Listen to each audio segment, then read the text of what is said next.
Welcome to the channel, Skillful Gaming.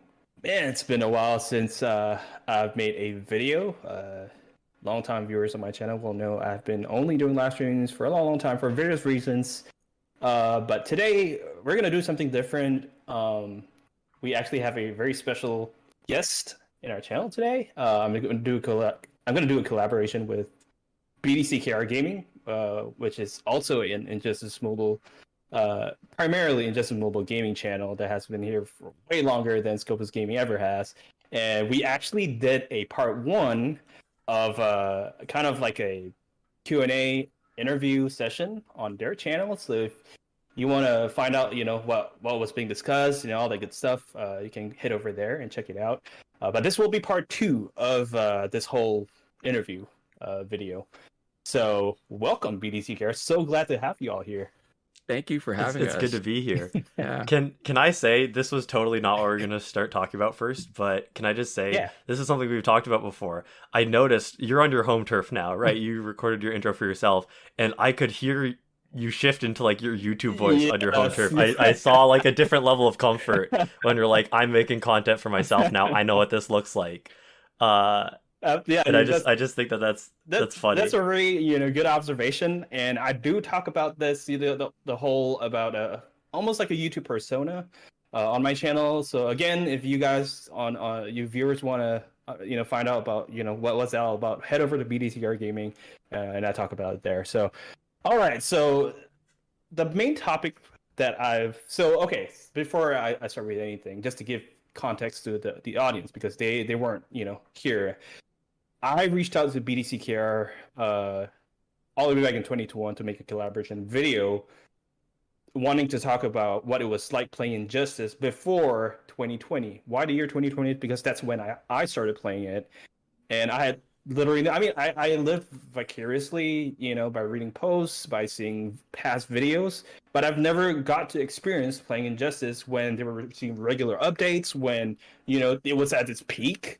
Not like right now where it's kind of slowly dying off. So that's actually the main gist of this interview, is me interviewing bdckr and have them share their experiences on like what it was like, and on top of that, actually, so wherever you want to start. Okay, so that's the first thing about the history of Injustice. The second thing is like, how did you guys start your YouTube journey? Like, I'm really interested to know like how it all came about, like what was your expectations, and what do you think about it now, things like that. So go ahead. Should we start by apologizing to your regular viewers that this is not going to be the quality that they're used to? No, not at all. It's my last video. They can deal with it. Yeah. So Injustice. Do you want to start? Yeah, sure. I mean, we were on Android. I remember way back when it was. All right, so we'll identify us as I'm senior. I'll answer to Costello. And Junior or Abbott had found this game, and at that stage, when we started our channel, we're pretty open about it now, but we weren't talking about it then. Is that I am dad, Junior's son. Wow. And this was a way that I wanted. I'm looking for ways to share experiences with my son, so that we're not that we're connecting in some way, that there's still something that we can have a common interest in. It's not just a parental relationship, but something that I don't even know how to put it. I probably should prepare it a little bit, since I knew we were going to be talking about this. No worries at all. Yeah. But I thought that it was important that we do stuff together, but not stuff that I would force you to enjoy, that I thought you should enjoy, but that we could actually enjoy together, like really. Right. I think there's like a transition between a relationship with like a parent or guardian and a child as they're like becoming adults, where I think it can be easier or harder. I think sometimes you can sort of slide a lot more naturally into sort of what your adult relationship looks like, and then I think sometimes the dynamic that you have when you're younger isn't as naturally conducive to like an adult relationship. And I think you have to be more like intentional about coming to the table as adults and sort of like building what you want your relationship to look like going forwards. Right. And I think we've had like a pretty good relationship throughout this, but I think this was like one of the ways that we had like a more intentional adult relationship, is like finding like not excuses, but this is kind of Opportunities. like an excuse, opportunities to sort of continue doing things and spending time together Right. when I could easily be doing other stuff. And we say adult, right? Like we started the channel when I was like pretty young, like 13 or 14. Were So you I even think at that? that point, Was it even? maybe even younger. Yeah, Yeah. 'cause- Well, I mean, So there's two it sort was of. our second Yeah. channel. Yeah. Yeah, there's two we've stories, talked right? There's this Injustice Mhm. story, and then there's a YouTube story, right? Mhm. So And I was thinking yeah. Injustice story, yeah. Right. Yeah. Yeah. I'll just interject really quick. Just one thing I want to say is that it's so cool to be able to play Injustice with your dad. I mean, it's any Injustice player's dream at this point. You know, I just admire the relationship you guys have, and the fact that you're finding creative ways rather than the conventional. Oh yeah, like just going out or I don't know, doing something boring that the usually the son is not necessarily interested in, but you took the effort to kind of research, I'm sure, different avenues whereby you can spend time with him, and it's such a pleasure seeing that. Yeah. Well, that's the relationship part, because I used to play Pokemon too, right? Like I'm way beyond the I age. was gonna say that specifically. Yeah, Yeah. he got really into Pokemon when I got into Pokemon, and I still remember when one of my friends called our house, and I picked up the call, and he said, "Yeah, actually, I want to talk to your dad about something because I know he plays Pokemon, and he knew more about it than me." So, like, my friend was calling to ask my dad for Pokemon tips. Wow. Yeah. There was well, because I think which game was it where that when you finish, depending on which starter Pokemon you picked, you would get a different legendary dog at the end of the game. Do you remember Yeah, that? I don't think that might have been like Fire Red or Leaf Green. That was Mm. like Entei and like Right, and I yeah. ended up playing it through the second and third time. So we were playing it together on the first time, and I played it second and third time through to finish it to get the other legendary dogs. Wow. So that's the Injustice story. So you started playing this. I thought, oh, that's pretty neat. And I just remember, weeks of grinding Bonus Battle 1 with Bronze Flash to generate enough income for a gold pack. Wow. Mhm. That's awesome. It was we were playing with no internet. We were on like a trip together, and I had like downloaded it, and that's like how we started. And that's like when we had like the same like one account that we were just like taking turns on. And Right. we both, I think, liked the game enough, but like the struggle Right. was that we were trying to not use each other's power, so we had to like pick the characters that we liked better, so that when we were spending it, that he wouldn't pass it over to me, and then I go, I can't play with anybody. All my favorite guys are out of energy. Right. And then there's Wow. the separate journey, which was the YouTube story, where we started actually doing unboxings, a couple of subscription boxes. That was reasonably successful. Successful enough that there's a few services that sent us free boxes, and we made a little bit of income with a what do you call those links? Affiliate program. Affiliate programs, where they would send us a few bucks if somebody signed on to it. And starting then, I mean, it transferred over to Injustice. It translated to Injustice, where we felt like we should add some value. So what we would do is we would do subscription boxes, and we would open them and price out the things that were in them if we had to buy them ourselves, and maybe do some comparisons too in terms of the value. Right. And right. that sort of flows nicely into the Injustice story and how we got it started doing YouTube and Injustice. You want to talk about that? Yeah. Yeah. Sorry. So we've no worries. So we've talked about this a bunch of times before. I think not even that long ago, but really the first thing that ever made us make a video was when there was an update. I had played right before the update happened, and the challenge flipped over. They kind of had like a placeholder challenge before the update, and so I was stuck in this place where I had this like weird glitched out half completed challenge, and I had no way of finishing it. And so I was like pretty upset because I'm like, like 13, 14, 12, whatever. I'm like a kid, and I'm looking at this prospect of I'm not going to be able to complete this challenge, and I'm going to miss out. And all the people I know, who are like playing Injustice at school are going to have this cool new character, and I'm not going to get to have them because there's a glitch. And so my dad did what he's good at, and he researched and he found that there was a strategy for resetting the challenge, for letting you sort of wipe out the progress and still try to complete it. That people were talking about fixing it if it was glitched, but also letting you complete it multiple times. And so he found this set of instructions. He was like, hey, I think I have this thing. Let me try and see if I can fix it for you. Right. And so I like gave him whatever device it was on. I don't even remember if it was like my own phone at that time or if it was like a tablet. I don't think you had a phone then. It was a tablet. Yeah. Oh, I And see. so then like however long later, he handed it back to me. He was like, "Yeah, I did it. It's fixed." And I was like really excited or whatever. But he was like, you know, we're a little picky about stuff here. There's some stuff that we, clearly are willing to let be just okay, like how much effort we put into editing our Right, videos and all right. that. But there's stuff we're more picky about. And he was like, "Yeah, but the instructions are bad, right? Like these instructions are terrible. It took me so long to figure it out. Well, The also, actual like reset." can I say something Yeah, though about instructions? There's yeah. something about when people who are not used to giving instructions, they have their own sort of internally in their mind, they've got some things that they know, and they don't know enough to say those specific assumptions that they've made. So their instructions are awful Mm, because they say the stuff that's important to them and then skip over these other things that might seem really intuitively obvious but aren't. And so I had to right. struggle with these written instructions. I see. I And see. so the You sorry, have and that to decipher basically, and go through yeah, like the poor instructions to make it work. Yeah. Hmm. right. Um, Yeah. I just think it's really interesting the fact that that's how it began.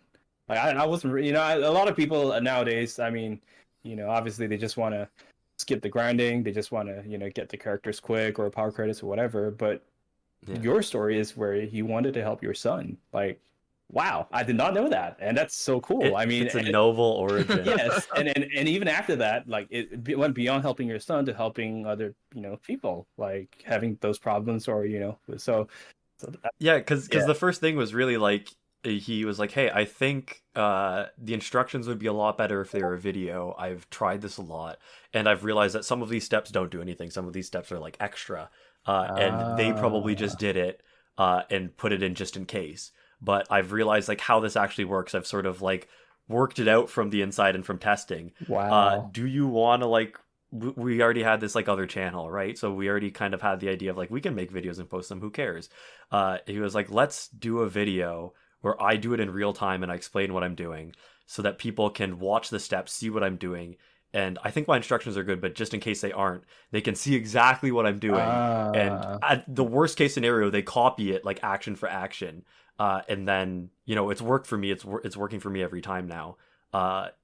It'll work for them probably. And that was like the first thing we like properly posted. And right. then that was kind of like the whole like early stages where we were doing stuff. Right. We did other stuff here and there, but really the main stuff that people cared about, and it turns out most of the stuff that people ever cared about for our videos was when there was a glitch, and we were able to show people how to use these glitches sort of efficiently and make them work in with like the right steps, and with like these video tutorials. Yeah. Right. I don't mind saying that I'm a little bit neurodivergent. So whenever these glitches came out, I was motivated to test them out in a way to break it down to see what worked, what was necessary, what wasn't, what things could actually improve it, and Ah, maybe by playing around, tweaking a little bit, testing something in one direction or another to figure out, okay, what part of this, so that there was some sort of framework for understanding it in my mind, so that if I right. came up with something that I could maybe adjust and make it a little bit better, Right. I would. Right. And that was like the unboxing videos, that was the value add. So there were tons of people making glitch videos and saying, this is how you do it. Right. But one thing that stood out in my mind was there was one person who was doing a selling glitch where they would oversell something. And what they would do at the end of it, though, was corrupt their account because whatever they Oh, were selling would become unusable. And I was able to break that. So that was sort of, I feel like that's the only thing that sort of distinguished us from all the other channels that were doing I the same thing, see. I driving the see. views. We would break it down, we would explain it, do stuff in real time, and we experimented enough that we could point out sort of common pitfalls of how Hmm. people would be screwing things up for just that glitch or even to screw up their account. Right, right. I mean, it's so cool, like, like you said, there are so many people doing the same thing, but you not only, number one, made it more clear, the instructions more clear. Number two, you made it safe because, a lot of these glitches have these, unseen consequences that people don't know they're getting into, but you were able to, through your experiments and stuff, able to identify it and, present like a very safe way of doing things. So that's heads off to you guys for that. And I'm sure, a lot of people, I don't even want to put a number. Like, I can't imagine how many people have benefited from your channel. And right quick, just at this point, I just want to kind of give a disclaimer, because it's basically just this whole thing of like, oh yeah, Scopus, I thought you're anti-glitching, like, and I don't use glitches, but at the same time, we're talking about their channel here, and they're not revealing anything about how to, they're not giving specific instructions right now. It's just part of their story, and I think at the end of the day, we can still, it's the same thing. I've seen some comments like trying to stir up, like I believe you remember this. Whichever but like someone trying to stir up like animosity between you and Devlin, because obviously Devlin is a really real stickler when it comes to no Devlin cheating. 16. No, but Devlin 16 has been a rock in the Yeah. injustice community. Yes. I don't think there's anybody else who's been as important as long as Right. Devlin 16. Right. So absolutely, I 100% agree. I mean, I was one of the people that nominated him to be, a moderator for the subreddit. But basically, what I'm trying to say here is that it's definitely not impossible. In fact, it's very possible to have a good relationship, even though we might choose to do things differently. Just like how I'm sure you guys have a great relationship with Devlin. And I just wanted to put that out there for my viewers, because I know, some people are like, oh, Scopus, what are you doing? Are you endorsing glitching? Oh, that's your choice at the end of the day. That's not my choice to make, so yeah. I do want to speak to that a little bit too. I think Yes. it's important to say that, like you said, we all approach things differently. We all have our own reasons. Doesn't mean we can't get along. And one of the keys is having a little bit of respect for each other and the spaces that we're in. I think, the Injustice subreddit it can't be any more clear. Don't cheat, don't endorse it, don't whatever. And we've been on that space for a long time. Everybody knows what we do. But it doesn't take much to be respectful of the hosts and the places where you are. Exactly. That's, very well said, because see, we don't stop you from, like, you notice, like, we don't say like you're not, because who are we to tell you what to do, right? And every single person and every individual has that choice, whether they want to do it or not. But we're saying within this confined space, this subreddit, there are rules that you need to abide to. And so when people are disrespectful, i.e., they, even though they clearly see the rule, no cheating, and they still like, oh yeah, do this, you don't have to work as hard, then obviously they are being disrespectful to the people in the subreddit. So no, I you summed it up really well. I think one of the other things that distinguished us from other channels was that a lot of times people use glitches, hacks, whatever kind of cheating as shortcuts and don't actually play the game. And what distinguished us a lot was that we were one of the few channels that actually did strategy stuff. We played enough, we put in the time to understand the game and develop some expertise independent of those glitches. Which, I mean, that was the driving force for our views, was the glitches, but we still made an effort because that other part was important. Because to me at least, all of it was under the same umbrella of this would be helpful to other players. Yeah. Right. And it's funny you talked about drama a little bit, because I think the closest we ever got into any real drama was actually with that person who we talked about, who posted that like sort of death glitch, right, where you would oversell and then you'd not be able to use them anymore, because there was a bunch of people coming to our comments because they knew that we talked about glitches and saying like, hey, I did this and it doesn't work anymore. There were even some people who mistakenly thought that it was like our video. They're like, I think I like did this from your video. Wow. And then we're like, we've never talked about this, we've never told you how to do this, because it's bad.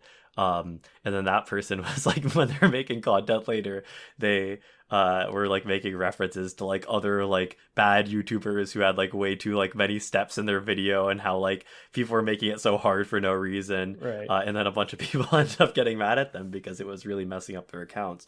But I think the other thing, that we've been talking about in terms of like endorsing glitches versus not, we've talked about this on our channel before, but maybe for the sake of anybody who's coming over from yours, our personal sort of philosophy about it, and we understand that people might disagree, and people might have sort of a harder stance on just never using glitches ever, but our whole thing is we recognize that this is both kind of like a multiplayer game, but really the only experience that you ever have is as an individual in single player, and so how we feel about it, the line that we draw, right, is that it's not good or okay for us to do it if we think it's negatively impacting somebody else's experience of the game.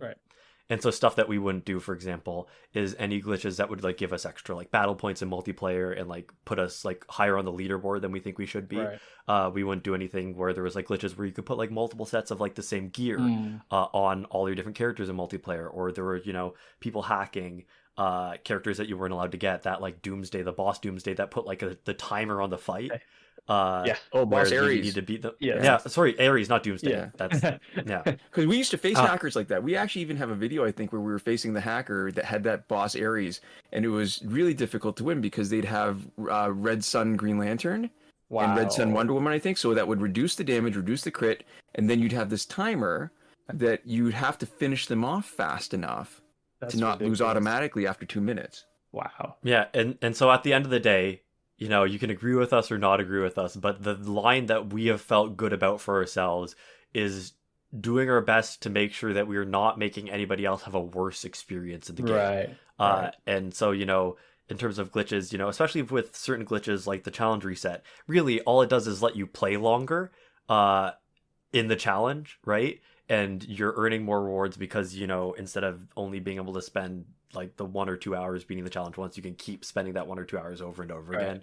So it's just grinding a little more efficiently. Right. And so, your people in your audience might not think that's okay. Yeah. And that's all right. We're okay with that too. But that's sort of where our line was, is that hopefully we've had a net positive impact on people playing Injustice, and even out of people who don't glitch and don't like glitching, our sort of fingers crossed is that we have not made any of their experiences worse either. Even if you disagree with us and don't think you should glitch and aren't glitching yourself, hopefully we've never done anything to make the game less fun for you or the community worse for you. I would say 100% is the net positive, and I would add to what I think bdckr Senior was saying earlier, that and this is coming from someone who has played this game a ton. Okay, I mean, you guys have seen me, like audience, and you guys have seen me, grind like crazy. Maybe the most out of everyone. Right. Maybe. So this is coming from a person who has played this so much, and when I see you guys and your videos and your strategies, and even the very first How to Beat Survivor video and stuff, that's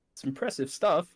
And you guys came up with that. That this involved no glitches at all. So really, I mean, if you want to look at it as a whole, really, like, you guys have been such a big part of the community. I mean, even till this day, people still talk about bdckr or something. I do see in the subreddit comments. So yeah, no, I wouldn't worry about it. And thank you for sharing about that. So I guess a little bit more about like Injustice. So I was talking about how what did it feel like? Okay, so before that, first question is, did y'all play since 2013, or like when did y'all start playing? I think within about a month after it was released on Android. Okay. Because I think there was a lag between iOS and Android release, right? Okay. Which was the first challenge? I think was it Red Sun Deathstroke? I think it was Zod was the first challenge when I started playing, and I didn't have time to get That's it. And then Deathstroke, was the first like challenge where we both had a chance to get it. And like, that's the only time it came out, Red Sun Deathstroke, as a challenge. No more after that. But so you guys basically been playing since the very beginning, or close after, whatever. But it's beginning on Android. iOS had like a bunch of challenges before that, right? And I do want to point out one of the things that's really impressive. Actually, we've had the advantage from our channel from starting so early. So we've slowly. It's like a river accreting sediment, that we've accumulated subscribers who have been too kind to unsubscribe from us. What's really impressive about your channel is that as Injustice has been basically winding down over the last few years with no content updates and only bug fixes, that you've been able to not only build up the subscriber, but more importantly, the number of viewers you've got. Hugely impressive. And that's part of the reason why this is the first time we've ever been willing to do a collaboration, and I am actually very grateful for you for having come back to us a number of times. It really is my fault and my bad that it's taken this long, and I wanted to express my appreciation for the fact that we're even here doing this together, and a lot of that was due to your generosity and persistence. So thank you. Well, the feeling's mutual. I have a lot of respect for you guys, just being in the part of the Injustice community and playing for so long, and like even giving a shout out to of my channel on your channel. So that's August the 6th. So those of you, can check out. I'll put the link. I don't know if that's possible, but anyway, yeah. So thank you for that. Really appreciate it. And I would still say that attribute it to the community in the end of the day. Without the injustice community, I'm nothing. Like the subreddit was the one that kind of propelled me forward. So it's interesting that you say that though. See, because one of the things we were talking about before we went live was how the world has changed a little. And when I say world, I mean the injustice world, right? That's not the world. It's that little small niche that we both occupy. Yeah. But that what's missing now that used to be such an important and vibrant part of the community was the official Warner Brothers forum. And so recently, I'm going to give another shout out, and I'm going to script the letters because they're non-intuitive, just like ours. It's MTGY245, I think, who came up with. Yes. Is that, am I close? 425, yeah. Oh, 425, sorry. I apologize, MTGY, or alternatively MTG, because I think they do it differently and depending on what social media. Yes. But they came up with that. They finally broke the code on how the matchmaking happened. So impressive. That is. Yeah. And so, and I don't want to minimize that in any way, but before we even got to that level of sophistication of breaking down what was happening, there was years where we didn't know what was going on. There would be so many people participating in Warner Brothers forums that were stat heads and nerds like us who would be willing to experiment and test things out and figure out what was going on. And it was such a vibrant community. And then Warner Brothers just shut it down. They didn't archive any of the forums. The other forum that used to be pretty big was GameFAQs, GAMEFAQS. Okay. And that is a ghost town. Wow. But the saddest thing, I think the one thing that you probably missed out the most on for starting in 2020 was the Warner Brothers forums. Wow. The amount of information and the people participating and contributing to it was amazing. That's one thing I missed the most. I think that was one thing I wanted to talk about that has changed. I mean, besides the obvious, the lack of content updates. Yeah. Yeah. I think there was also a certain amount of excitement surrounding the content updates and uncertainty, because I think one of the things that ended up happening is like when the updates stopped, in a lot of ways, like the meta stopped evolving, like what teams you were seeing, who was the best, what the strategies were, became a lot more similar. And it's more about sort of trending towards like the most optimal thing, or like for every individual, like what their like favorite team was. And there's still space to sort of learn. There's still a lot of like moving pieces, but it used to be that with every update, if there's a new gear or a new character coming out, it had the capacity to totally change how all of the best teams were arranged and like who was the like top every time. Okay, so we just had a bit of technical difficulties. One of us, and I won't say who, but it wasn't me and it wasn't Scopos, accidentally stopped recording our audio. I plead senility. Well, okay. The Scopos audience is no stranger to technical difficulties, so we're okay. Yeah, so we're gonna get back into it, but if the energy's changed a little bit, that's why. But basically, what I was saying as a gist was that when updates were coming out, when new characters were coming out, people wanted to know what they were before they were released. Everybody was theorizing about what to do with them because you didn't really get to sort of figure that out until you got to play around with them. Right. And as we sort of know, until you've played around with characters or gears, even if you think you know how they're going to be useful, sometimes what actually makes them useful is a lot more subtle and a lot less clear until you've had that time. I want to take credit, since we're doing an oral history, I want to take credit for the Cloak of Destiny Batgirl loadout. Ooh. That was the implication that once we found out about Cloak of Destiny, once we knew it was coming before it was released, I thought, that's a stun. The beginning of her special one is a stun. I thought, this is what we need to do. And I said it then, and I was right. Wow. I want to take credit for that, yeah. This is, I'm in the presence of awesomeness. Like, you viewers don't understand. I have this privilege to, be with pretty much the founders.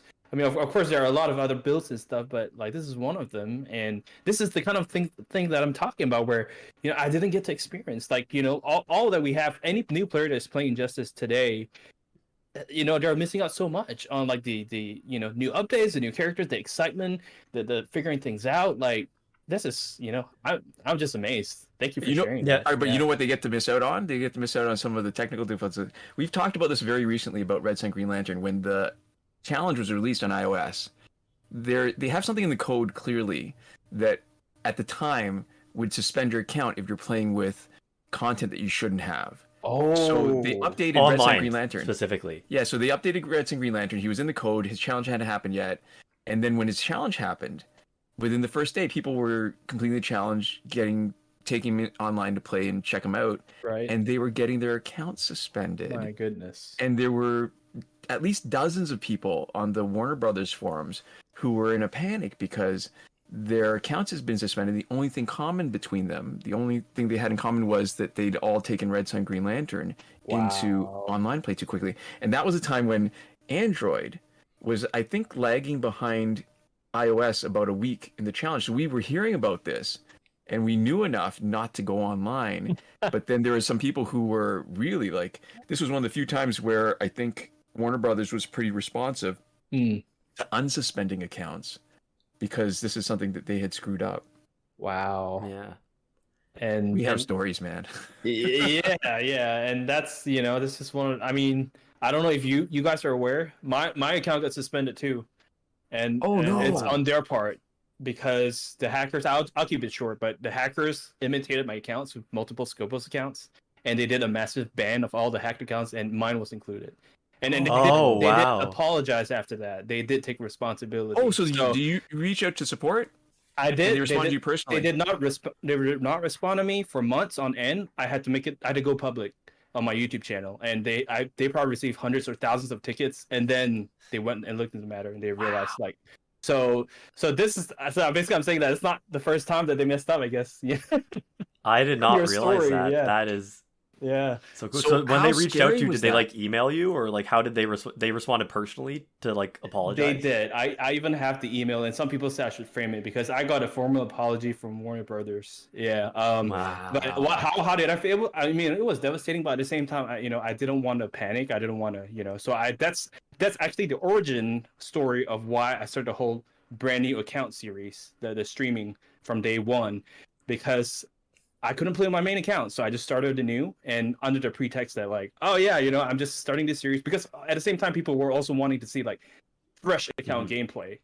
So Right. and I guess it's a blessing in disguise because I think if I never lost my account, I wouldn't be willing to start over from scratch. But because I didn't have a choice for months, I couldn't play on my main account. Yeah. I started this, and it's until today, it's still garnering views. So I think all in all, it worked I out. did see that you did that. I didn't have the context behind it. That's cool. Yeah.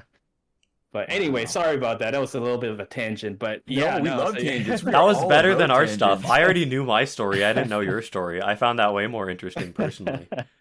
Yeah. So, you were talking about what we didn't miss out on, which there's a lot of those kind of problems that you guys also had to face. Well, back it's then. funny because the culture is very different. I think one of the things that happened when updates stopped happening is things like tier lists started making sense. Because it was only long after updates stopped happening that I was really hearing about or thinking about, or people were asking for tier lists of stuff. Because how it used to be, every new update, a new gear would come out and it would change everything. Tantu Totem and Master's Death Cart absolutely changed how every single high-powered team, high-performing team was playing, and how every single person was, playing in multiplayer. There was a time where whether or not it made sense to focus more on dealing specials or basic damage right.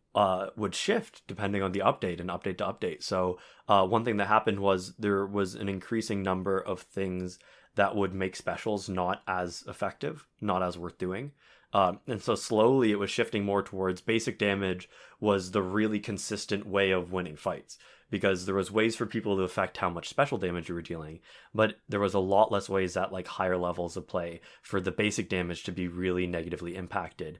And, if you had a team that was based heavily on doing special damage, all it took was, having a couple of your specials eaten, and then what should have been a really short fight was really long as you had to earn it back and then use it again. Right. And it was a lot of a back and forth, whereas basic damage was consistent. And then, Tentu Totem came out, and then all of a sudden anything that made your specials deal 0 damage was less than nothing. It was no problem. It was, 5 seconds of your time to just click the button and do it again. And that totally shifted I think, pretty permanently for the Injustice meta, what teams made sense to do in favor of special specialists. That And so that destroyed the whole basic build meta. I mean, you know, my whole career of playing Injustice, I've never, you know, I mean, I guess some hybrid build between like a special specialist and a basic specialist, but never only a basic. And it's precisely because of the reason you mentioned, like it's just completely obsolete at this point. Wow. So we were having a little bit of discussion talking about before we were on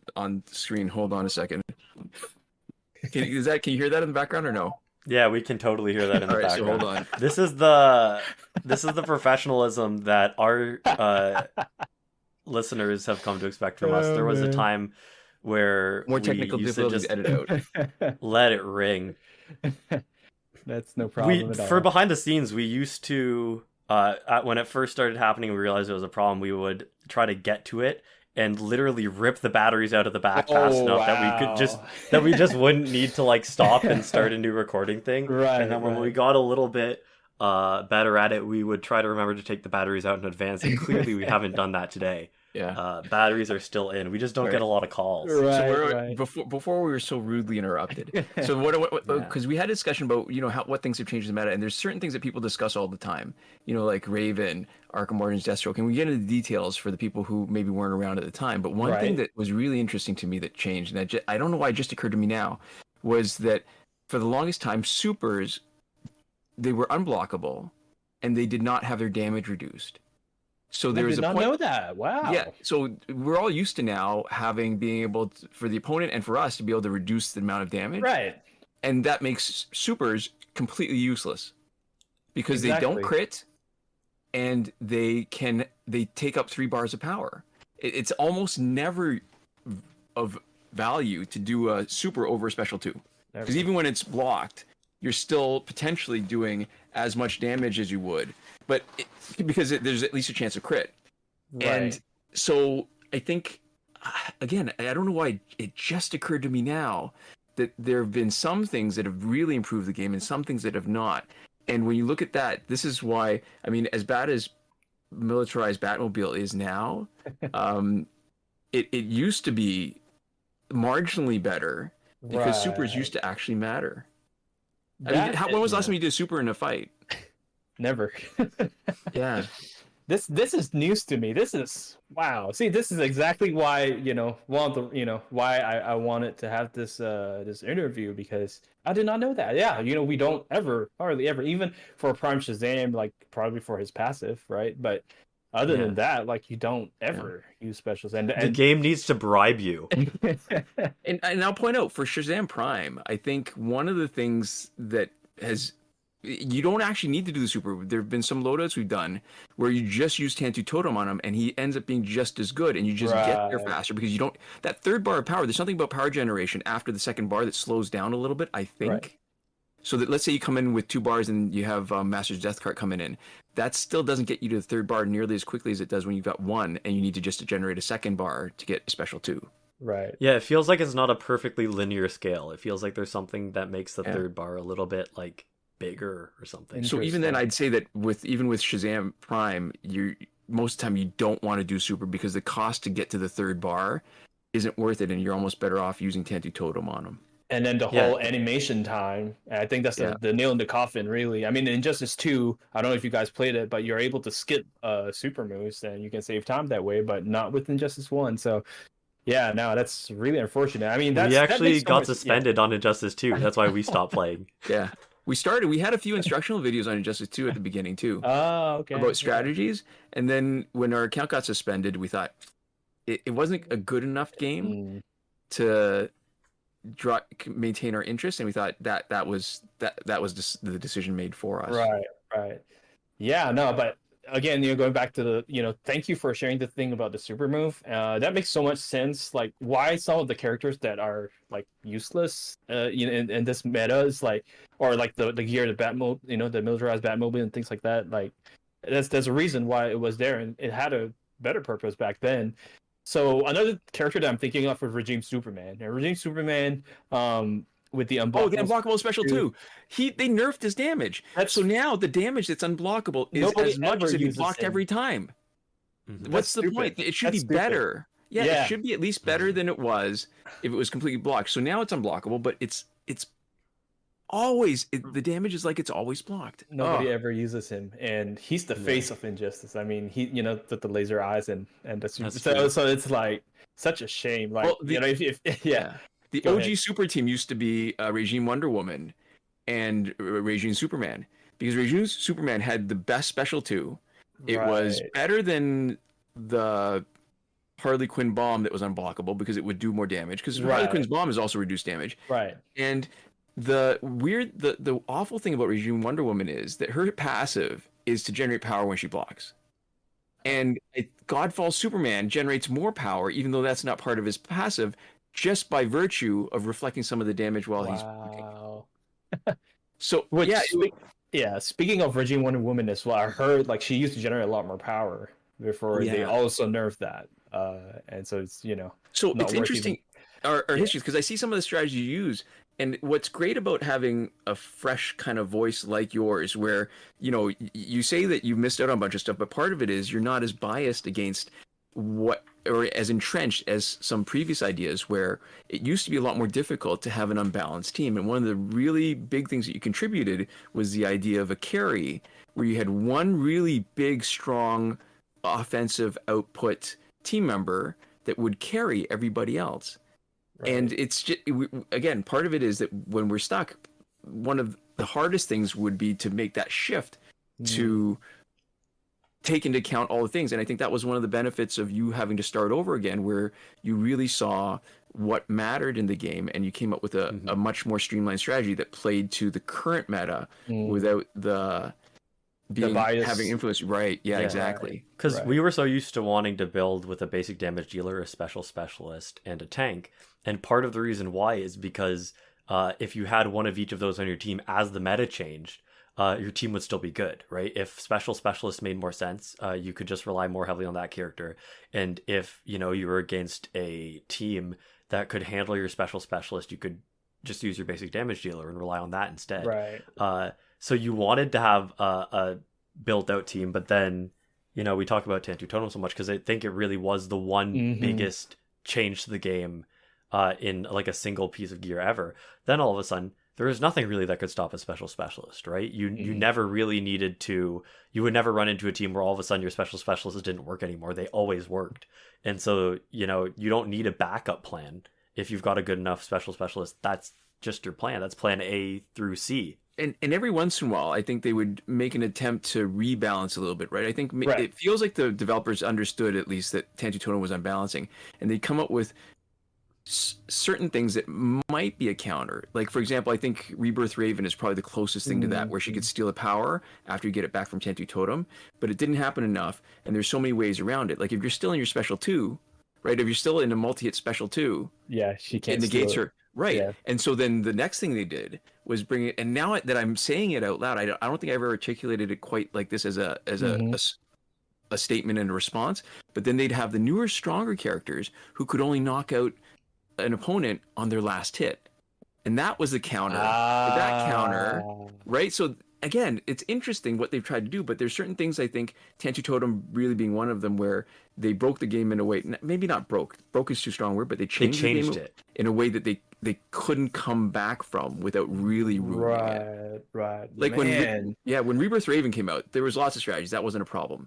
When Arkham Origins Deathstroke came out and he hit 200% on his special 1 every single time, it was unblockable every single time when the opponent did it, that they could come back from. They could fix that.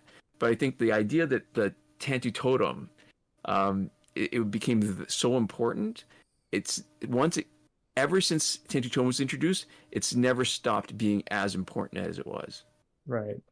That is such a very, insightful observation. I didn't even think, and again, because I just didn't have the knowledge of, which characters came after the Tantu Totem. And what you said makes so much sense. So many of the only measure I know that they're later characters because they have way higher stats, right? The base stats of the new characters gets higher and higher, which is, compared to the first ones. And so all these stronger stat characters, like you said, they're always capped at like just not get 1 bar of health and not able to go to the second bar, most of them.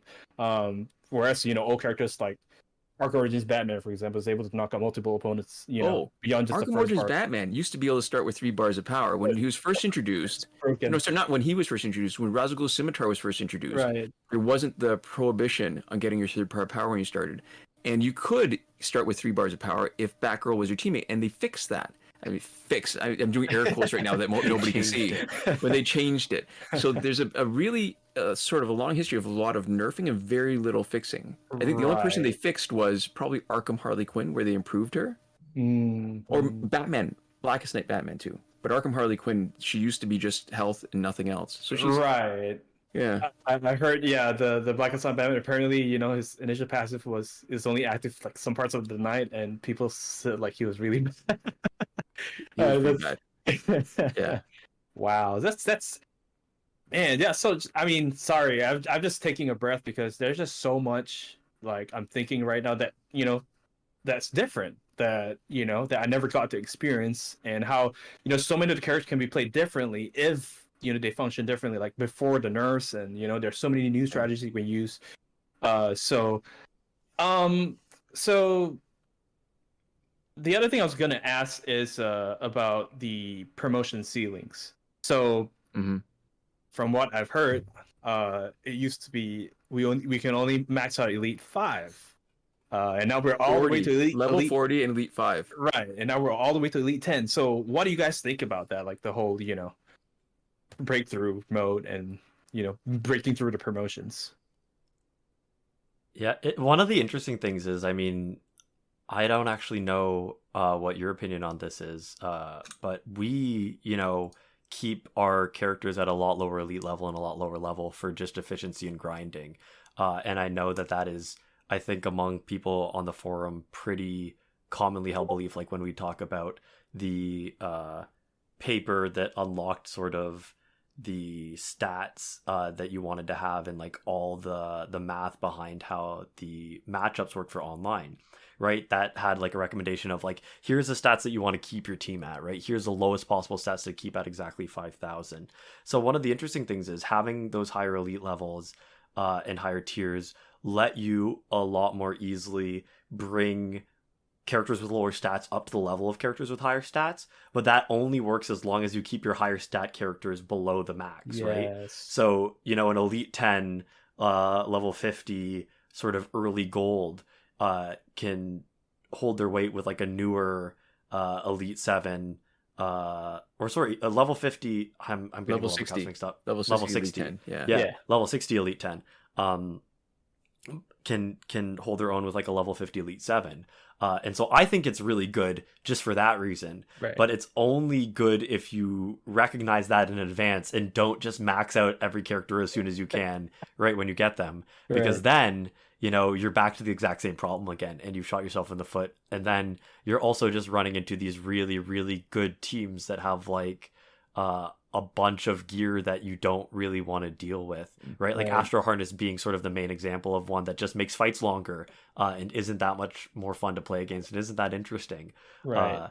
So I think it's a good choice, but it requires you to have sort of a plan going into getting your characters like statted up. And if you do it wrong, you can shoot yourself in the foot a little bit, which I think is very frustrating. Right. Because I think Injustice is 2 games, and if you don't recognize it at the beginning, you run into trouble because it's a collecting game and it's a sandbox kind of fighting game. And with the collecting part, the temptation is because when you start, the fighting part isn't so great. Your options for making things more interesting in terms of an advantage for you in the fight, it's harder to do when you don't have the gear, you don't have the special characters or the different passives that interact with each other. Then the people that stay on are the ones that collect. And when you collect, what do you want to collect? You want to collect everything. You want to catch them all. And you want to have them at the highest crit chance. You want to have the highest crit damage, health, attack, level, whatever. And before you realize it, it's because it's so much easier to max promote your characters than it is and faster than to max out all your gears. Yeah, you're like a kid playing with action figures where you're like, this guy's the strongest and I want to make him even more strong. Right. And now he's the best guy and he's better than all the other guys and he's right at the top. Right. And that's when you end up getting screwed. Yeah. So you don't have the kind of you can't develop the kind of team synergy that you would have liked. Now that you're smart enough, and now that you have the stuff, oh my gosh, I've promoted them past the point where they're useful together. Right. And maybe that doesn't matter so much when you're using an unbalanced team, but sometimes there's a joy in doing things with a team that maybe not necessarily the fastest fight, but it's so much fun when you've got Static stunning somebody and then using so many hits to generate the power, and you just drop Rebirth Raven in when they're stunned, steal all their power, and flick them over with a little breath because she's stacked both Cloak of Destiny and Scythe. Wow. So, it's that kind of stuff is fun, and it's not necessarily the gameplay, but it's you know what it's like? It's like that we were talking earlier about making that transition between adult and child to two adults, that you have to do it with some intention. I see. And if you don't, then you end up missing out on stuff, or you have to rely a lot on luck to end up in the place that you want. Whereas if you have an idea of what's going on before, maybe you can plan a little bit better so that your outcome is closer to what you'd want. Right. How's that for weird connection? It's so. This is a wealth of information that I'm sure all these players will be able to glean from. Whoever watches this video in the future. I just want to point out real quick. I believe I can't say for sure, but I believe like you guys are the earliest people I've seen that kind of create the cap for characters, because over promoting like messes up the whole matchmaking thing. I think you guys are the first people to like keep the whole Flashpoint Elite 5, and then a lot of people like started picking that up, and and then of course now it's common knowledge. But I mean, I don't know. Would you guys say that like you guys were the first ones to do that? I think so. I'm not sure.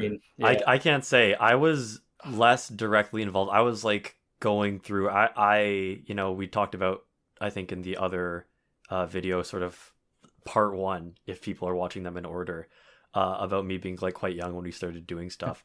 And so I think I was a lot more into sort of the community and even just like the playing it when I was younger. But I've definitely not been as involved in the community because I've gone through a bunch of these sort of weird transitional periods in my life, right? Like going into high school, graduating high school, going into university, graduating university, all happened with the channel. So there's been a lot of times where I have not been nearly as plugged into sort of the conversation about Injustice, and my main touch point for it was just the channel and the videos making it. So I know if somebody's watched all of those videos, they probably have the same awareness as the Injustice community as I do. And if somebody's ever been on the subreddit, maybe they have a little bit more, because I go on every once in a while, but it's like very infrequent. So maybe you can take this one, Senior. I don't even remember the question now. Can you see? If we were the first people to do the sort of elite limiting, like keep people at Elite 5. I don't know. Like there's certain things that maybe people were just doing without necessarily talking about. The only reason I want to say for the record about the Cloak of Destiny was because the conversation around that was just so clear and so public. We that was happening like with a defined point, because that was when that update happened, but before Cloak of Destiny's multiplayer week came on. So there's a very clear window of time. I think if you play, I think there were lots of people who were playing with intention, and when I say intention, they were doing it thoughtfully and putting stuff together and putting teams together. I think we couldn't have been the only one. But part of it was also that when you start playing the game and the limit was 40, level 40 Elite 5, and then you have to consciously make the effort to take the next step up, then it's not as surprising that people would consider, we don't need to make our fights harder. We're just spending our time grinding. I gotta imagine that at least for that, there was probably other people who just maybe didn't reach the audience. And I guess, it's one of those things that just happen naturally where it becomes more public. And I think people like to maybe put a face to it, but I guess the short answer is I'm not going to take credit for that. Okay. Because you're testing the battle point cap, and I remember you telling me like it doesn't go over 5,000. Like why would I put more on? There's this idea in when you're studying history of a focus on people and a focus on invention and innovation. And the idea is that a lot of our discussion of history focuses on these really big characters, right? And especially when you look at like science history, where we say like, you've got Einstein, right, with a theory of relativity. You've got like Galileo. You've got, who's the gravity guy? Newton. Isaac Newton. Newton did a huge amount of like invention of like math and physics concepts. But somebody else did calculus at the same time, contemporaneously. Exactly. And so then the other sort of theory is that you should look at the context more, and that there are certain times in the world where discoveries are ready to happen, where, all of the knowledge, the scientific knowledge, or whatever sort of genre of knowledge has primed and set the stage for something new to happen, and it's only a matter of time until somebody does it. And so I think what you are doing is you're attributing like the big person theory of it, right? Where you're saying, we are the Einstein of not putting more elites on our characters, of keeping people at Elite 5. We are the world's crappiest Einstein, right? Yeah. And my dad is taking that other approach where we're saying the world was ready for that discovery, and whether or not we're credited with it, somebody was going to do it if it wasn't us. Right. I do want to give a shout out to, because now that you've touched on that, there's a really excellent article written by a couple of science fiction writers, Ada Palmer and Joe Walton. It's called The Protagonist Problem. Okay. And they address that in the stories that we tell each other. So a lot of the ways we think, human beings are awful at statistics naturally. We are really great with individual stories. So we like hearing stories about things, and that influences a lot of how we feel about different things based on anecdotes about our personal experience and other people's personal experiences that are passed on to us. And some of those personal experiences come up in stories. And one of the problems that we have with stories is that it's not that there are any protagonists that are special and do special things. It's that the great preponderance of stories is about these protagonists, and we need more stories, I think, about how it's the groups of people or systems or whatever, things more than just one special person. I see. That it could be lots of people working together, that could sometimes be the impetus for change, for it could be good, it could be bad, or just interesting things. And so the protagonist problem is that we've gotten so used to all these stories about, like you were saying, one super duper special scientist, or one person who's the pivot point that changes the world. Yeah, we expect that changes how everyone plays Injustice forever. That's the word, forever and ever. Yeah. So but, it was. Yeah. I would say fair enough. I mean, for sure, like in this big world, maybe a couple people might have thought the same thing, and but I would still say that you guys were like with your audience, with your reach, definitely popularized, at least if not the first people. You guys were the ones that really kind of drove home the point of like don't max out characters if you don't need to, and because there's so many people that I mean, I don't know out of the 20,000 how many are active, but I'm sure and many more who are not subscribed but also watch your videos, right? So after the reach from your channel, one of the only remaining still active channels of Injustice that propose that, so I definitely. Yeah, well, you're making that an even smaller list, man.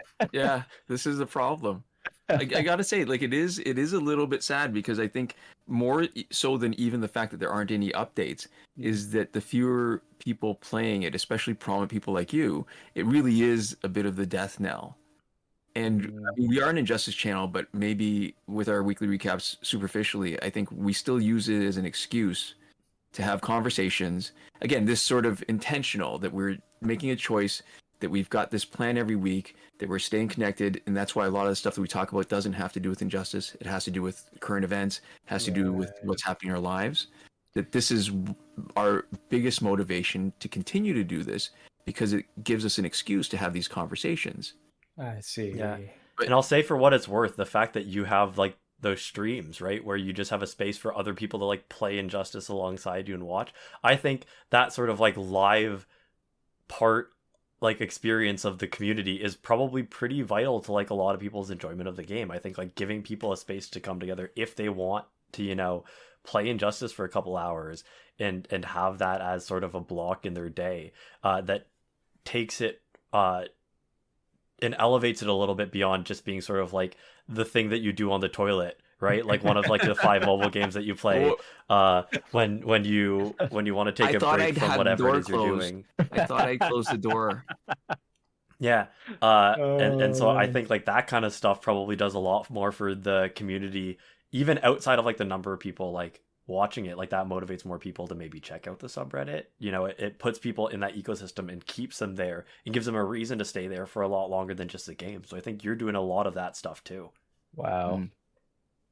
Well, you know, thank you again. You guys are so kind, and I appreciate that. And you know, I really could go on. I mean, honestly speaking, like I've really enjoyed this conversation, and Yeah. there's so much to talk. I mean, just this is what 10 years. We just celebrated our 10-year anniversary, you know, Yeah. recently, and there's so much to talk about. But So is this really the end? I mean, naturally we were taking a long time, but Yeah, this is like maybe an hour-long video now. How much this longer do is you you need an it to hour-long be? second part. this could be Okay. that could be a part 3. I don't know. So I'm Oh, just saying. So wow. maybe we can convince you, even if you're not going to be doing your streams, maybe we can still finish this conversation, or at least do a little bit of something, and you can Absolutely. let us Yeah. know how you're doing with stuff. But maybe, yeah, I feel Sure. like it's not a necessarily natural end, and maybe it feels like this is just the beginning of a discussion. It may be. I mean, I'm down for a part. I don't know about your schedule. You know, I'm down for whatever. Yeah. Okay, so not to get people's hopes up too much, but watch this space maybe. You're joining the podcast officially? No, I'm joking, obviously. Yeah, I know. But yeah, I mean, this would be my last video for the foreseeable future. Like I told my viewers in my last final stream that never say never. Who knows? After I become a doctor, I decide to quit or whatever. I don't know. I mean, this life, anything can happen. But I guess before we end, like I think I haven't got because we talked about before we started this recording that you guys also wanted to ask some questions. So I apologize I haven't given you that opportunity. But yeah, if you have anything you want to ask me about the game or about anything. I think we need to save that for the next video. And I'm not joking. I'm laughing, Okay, but I'm not okay. joking. All right. Yeah. Well, hey, thanks for reaching out. This was like really fun. This was a cool opportunity. I'm really glad we got the chance to talk to you. right. Yeah. Well, I guess we'll find out. We'll just kind of leave a cliffhanger here, and we'll see. But thank you so much, bdckr, for joining us. It was again such a pleasure. It's like a dream come true. Honestly, I look up to you guys so much, and thank you for being such a big part of the community and still being part of the Injustice community, unlike me. And I wish you guys the best. Okay. Thank you so much.